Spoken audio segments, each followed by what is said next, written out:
Hi friends, இது ஜெஸி rights. இது என்னோட சேனல். நான் ஜெசிகா வினோலியா. ஏற்கனவே நீங்கள் என்னைய வேறு சேனல்களில் பார்த்துருப்பீங்க. இப்போது நான் இந்த ஜெஸி ரைட்ஸ் சேனலை எனக்காக துவங்கி இருக்கிறேன். உங்களை போன்ற பல நண்பர்கள் இதை கேட்டுக்கிட்டதுனால நான் இதை துவங்கி இருக்கிறேன். இந்த ஜெஸி ரைட்ஸ் சேனலுக்கு நீங்கள் சப்ஸ்கிரைப் பண்ணுங்கள், லைக் பண்ணுங்கள், ஷேர் பண்ணுங்கள். தொடர்ந்து இந்த வீடியோ கிளிப்புகளை பாருங்கள். உங்களுடைய கமெண்ட்ஸை கமெண்ட் பாக்ஸில் போடுங்க. உங்களுக்கு சில விஷயங்களை இது பேசினா நல்லாயிருக்கும் அப்படின்னு நீங்கள் நினச்சிங்களா இருந்தால் உங்களுடைய சஜஷன்ஸையும் நீங்கள் கமெண்ட் பாக்ஸில் போடலாம். மறந்துடாதீங்க, ஜெஸி ரைட்ஸ். இன்றைக்கி நான் உங்ககிட்ட பேச போகிறது ஆண்டவர் நம்ம வாழ்க்கையில் செய்கிற அற்புதங்களை பற்றி தான். ஏன் இன்னைக்கு நான் இதை முதல் நிகழ்ச்சியாக எடுத்தேன் அப்படின்னாக்கா, போன மாதம் வரைக்கும் நான் நினைக்கல இது போல் ஒரு சேனலை நான் துவங்குவேன் அப்படின்னு சொல்லி. அப்போது இது ஆண்டவர் என்னோட வாழ்க்கையில் செஞ்சிருக்கிற மிகப்பெரிய அற்புதம் இல்லையா? நான் ஏதேதோ வேலைகள் செஞ்சுக்கிட்டு இருந்தேன், யாருக்காகவோ பேசிகிட்டு இருந்தேன். குறிப்பாக நான் வேலை செஞ்ச கிறிஸ்டியன் மீடியா சென்டருக்காக நான் பேசிக்கிட்டு இருந்தேன். நிறைய பேருக்கு மெட்டீரியல் எழுதி கொடுத்துக்கிட்டு இருந்தேன். ஆனால் நான் எனக்காக ஒரு சேனல் துவங்குவேன்னு நான் நினைக்கல. அது என்னுடைய பிளானும் இல்லை. ஒரு நேரத்தில் என் குடும்பத்துக்குள்ளேயே சிலர் சொன்னாங்க, நீங்கள் இவ்வளவு தூரம் பேசுகிறீங்க, எழுதுறீங்க, எல்லாம் சரி, உங்கள் பேரில் ஒரு சேனல் நீங்கள் துவங்கினா என்ன அப்படின்னு சொல்லி. அதனால துவங்கப்பட்டது தான் இந்த ஜெஸி ரைட்ஸ். சிலர் கேட்டாங்க, யூடியூப்பில் என்ன ஜெஸி ரைட்ஸ்னு போடுற, நீ ஸ்பீக்ஸ் தானே போடணும் அப்படின்னு சொல்லி. அதில் ப்ராக்டிக்கல் விஷயம் என்ன அப்படின்னா, ஸ்பீக்ஸுன்ற தலைப்பு டைட்டில் எனக்கு கிடைக்கல. ஆகையினால நான் ஜெஸி ரைட்ஸ் அப்படிங்கிற இந்த சேனல் வழியாக உங்கள் எல்லாரையும் சந்திக்கிறேன். அற்புதங்கள் நம்ம வாழ்க்கையில் கண்டிப்பாக நடந்துக்கிட்டே இருக்குது, தினம் தினம் நடந்துகிட்டு இருக்கு. பல நேரங்களில் நாம் அதை கண்டுபிடிக்கிறது இல்லை. இது அற்புதம் அப்படின்னு நாம் புரிஞ்சுக்கிறதுக்கு முன்னாடி அது நம்மளுடைய பலத்திலே வந்தது, நம்ம திறமையிலே வந்தது, அறிவினால் வந்தது அப்படின்னு எதையோ ஒரு மிஸ் அண்டர்ஸ்டாண்ட் பண்ணிக்கிட்டு நாம் தொடர்ந்து அந்த விஷயங்களை பார்க்குறோம். ஆனால் உண்மையிலே நாம் நினைக்காத, நம்மளால் செய்ய முடியாத, கொஞ்சம் கூட எதிர்பாராத ஒரு விஷயம் நம்ம வாழ்க்கையில் நடக்குது அப்படின்னா கண்டிப்பாக அது ஒரு அற்புதம் தான்.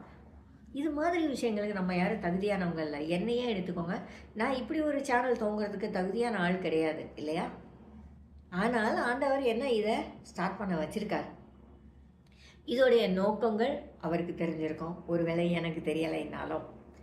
இன்றைக்கி வரைக்கும் நான் என்ன யோசிக்கிறேன், இது வழியாக எனக்கு தெரிஞ்ச ஏதோ கொஞ்சம் சின்ன சின்ன விஷயங்களை மற்றவங்களுக்கு சொல்லிக் கொடுப்போம் அப்படிங்கிறது மட்டும்தான். இந்த சேனல் தொடர்ந்து நல்லா வர்றதுக்காக ப்ரேயர் பண்ணுங்கள். உங்களுடைய ஆலோசனைகளையும் கமெண்ட் பாக்ஸில் போட்டு விடுங்க. மறக்காமல் நீங்கள் இதை லைக் பண்ணுங்கள், சப்ஸ்கிரைப் பண்ணுங்கள். சரியா? இப்போ இந்த மாதிரி அதிசயங்களுக்கு, அற்புதங்களுக்கு நம்மளுடைய பார்த்து என்னவா இருக்கும்னு யோசிக்கிறீங்க? ஆண்டவர் அற்புதங்கள் செய்கிறார், ரைட்டு. அதே சமயம் அதில் நம்மளோட வேலைன்னு ஒன்று இருக்கா? என்ன இருக்குது? கீழ்ப்படிதல் அப்படின்னு சொல்லலாமா? எனக்கு ரொம்பவும் அடிக்கடி நான் யோசிக்கிற ஒரு விஷயம், காணாங்கூர் கல்யாணம். அதில் அவர் பச்சை தண்ணியை திராட்சை ரசமாக மாற்றினார் அப்படின்னு சொல்லி நம்ம ஈஸியாக அதை கடந்து போகிறோம். உண்மையில் அவர் என்ன சொல்கிறாரோ அதை செய்யுங்க அப்படின்னு இயேசுவின் தாய் சொன்னப்போ அவர் என்ன சொன்னார்? நீங்கள் ஜாடியில் தண்ணி நிரப்புங்கன்னு சொன்னார். அந்த இடத்துல நீங்களோ நானோ இருந்திருந்தால் அப்படி சொன்னால் நம்ம பதில் என்ன சொல்லியிருப்போம்? ஐயா, என்ன இருந்தாலும் சொல்கிறாரு, இப்படி திராட்சை ரசம் இல்லை கல்யாண பந்தியில் பரிமாறன்னு சொல்கிறோம், தண்ணியை நிரப்புங்கன்னு சொல்கிறாரு, நாளைக்கு அறிவு இருக்கா அப்படின்னு நம்ம யோசிப்போமா இல்லையா? உண்மை இதுதான். கண்டிப்பாக நம்ம யோசிப்போம், கண்டிப்பாக நம்ம பேசுவோம். ஆனால் அந்த ஊழியர்கள் அவர் சொன்ன பேச்சை கேட்டு தண்ணியை நிரப்புனாங்க. அந்த கீழ்ப்படிதல் நம்மக்கிட்ட இருக்கா? ஆண்டவர் நம்மளோட வாழ்க்கையிலையும் நிறைய அற்புதங்களை செய்யறதுக்கு ரெடியாக தான் இருக்கிறாரு, செஞ்சுக்கிட்டேவும் இருக்கிறார். அதுக்கு முதல் படியாக நம்மக்கிட்ட இருக்க வேண்டியது ஒரு கீழ்ப்படிதல். அவர் வார்த்தைகளுக்கு கீழ்ப்படிதல், அவரோட குரலுக்கு செவி கொடுக்கிறது, அவர் சொல்கிறத அவநம்பிக்கை இல்லாமல் முழுக்க நம்பி செயல்படுகிறது. இதை நீங்கள் உங்கள் லைஃப்பில் ப்ராக்டிஸ் பண்ணி பாருங்கள். இப்படி நடக்குமா, இது கிடைக்குமா, இது வருமா, அப்படிலாம் எதுவுமே யோசிக்காதீங்க. உங்கள் மனதிலே ஆண்டவர் ஒரு விஷயத்தை செய்ய சொன்னால் தயங்காமல் செய்யுங்க. அதை வெற்றியில் கொண்டு வந்து சேர்க்க வேண்டியது ஆண்டவர் தான், இல்லையா? எந்த நேரத்துலையும் ஆண்டவரோட வார்த்தைகளிலே சந்தேகப்படாதீங்க. ஆண்டவரோட குரலை ஒதுக்கி வைக்காதீங்க.